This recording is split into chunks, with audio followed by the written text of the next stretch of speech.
Hello, this is the Lord's Legion yet again with a brand new countdown. Today is going to be the top 10 Ultimate Evil Villains.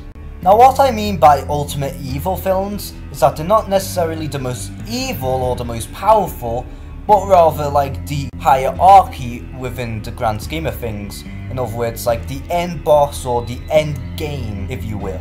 So without further ado, let's get on to the list.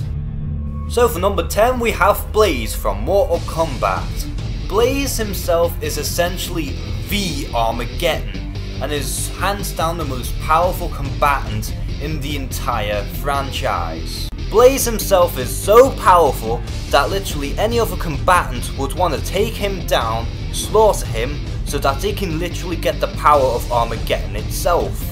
The reason why he's at the bottom of the list in particular is because he's not necessarily a villain per se, but rather like the entire power source in itself. And also, he is literally just a character that's just made out of pure power. There's no other characteristics or motivation or any emotion for this character. So for number 9 we have Makota from Bionicle. Literally every single story from the 10 years of Bionicle, Makota has always plotted around it for his ultimate goal. And his ultimate goal is essentially to conquer the Matoran universe. Now what makes Makota a great candidate for this list is the fact that he has both brains and brawn. He has almost any power you could imagine, such as shapeshift, dark manipulation, mind control. He literally has almost anything really, and also he can almost never die. For number 8 we have Hades from Kid Icarus. Hades was considered a true antagonist for Kid Icarus Uprising, and he's also very intelligent and powerful. What makes this character interesting is that he has a lot of wit to him, and it also makes you question about what he's gonna do next. The best way to describe Hades to me is that he's essentially Loki from the Avengers, except a lot more wittier and much more evil.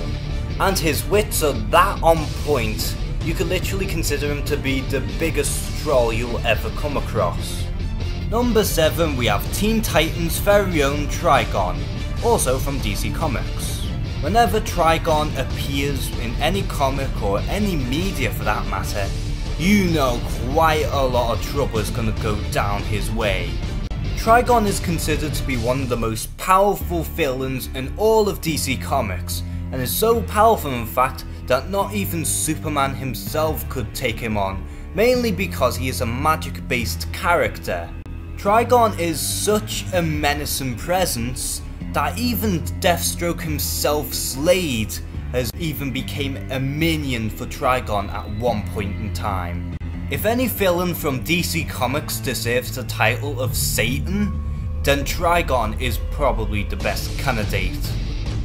And for number 6 we have the Lich from Adventure Time. The Lich is noticeably so out of place in this cartoon, and it's easy to see why. He is the ultimate evil and even puts the Ice King to shame. The Lich is also one of these dangerous, powerful, ancient villains, and it also makes him a lot more scary in that fact. And to top it all off, he is one of the most smartest and manipulative villains in all of Adventure Time, if not the most intelligent and manipulative character in all of Adventure Time. Number 5 we have Davros from Doctor Who. For starters, Davros is the man behind the Daleks, and if that doesn't convince you enough, I don't know what does. He is also considered to be one of the most cunning villains in Doctor Who, and his intellect can even rival the Doctor himself. He is also considered to be one of the most cunning villains in Doctor Who, and his intellect can even rival the Doctor himself.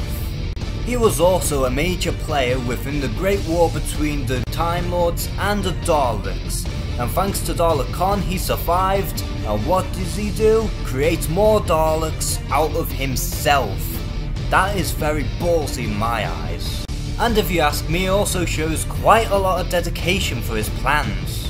Up next at number 4 we have Unicron from Transformers.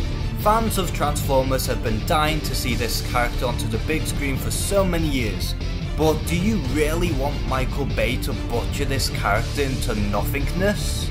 The reason why everyone likes Unicron so much is the fact that he is a giant transformer that transforms into a legit planet. And he can also revive the dead and make even Megatron into his own minion. Unicron is essentially almost a god in Transformers, and he is considered to be one of the most cunning and powerful of them all, which is more than a good enough reason to put him this high onto this list. Number 3, we have Darkseid from DC Comics.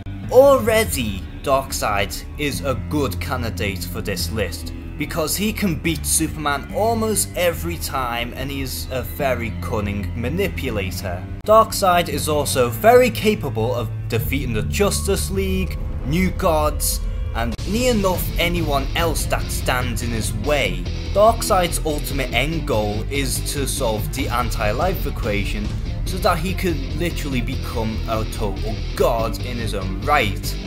And his presence is so scary that literally anyone shakes whenever the name Darkseid is even mentioned.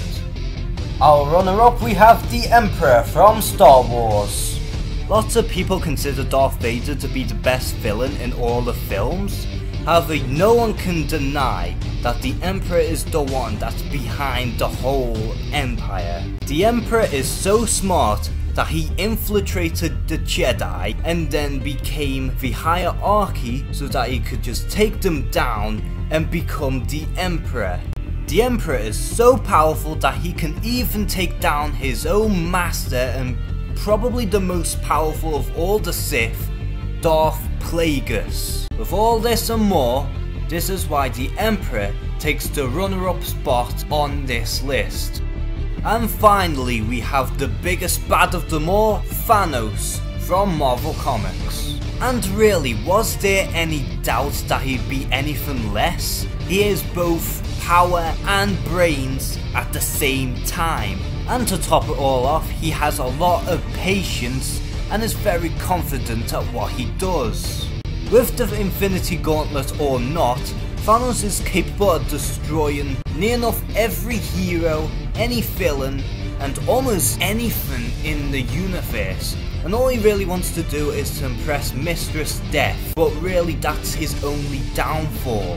Thanos has always been considered an ultimate evil for many reasons, and that is why I put him as my number 1 ultimate evil villains of all time. Thanks for watching the video, like and subscribe if you want, and I'll catch you all on my next video. Take care.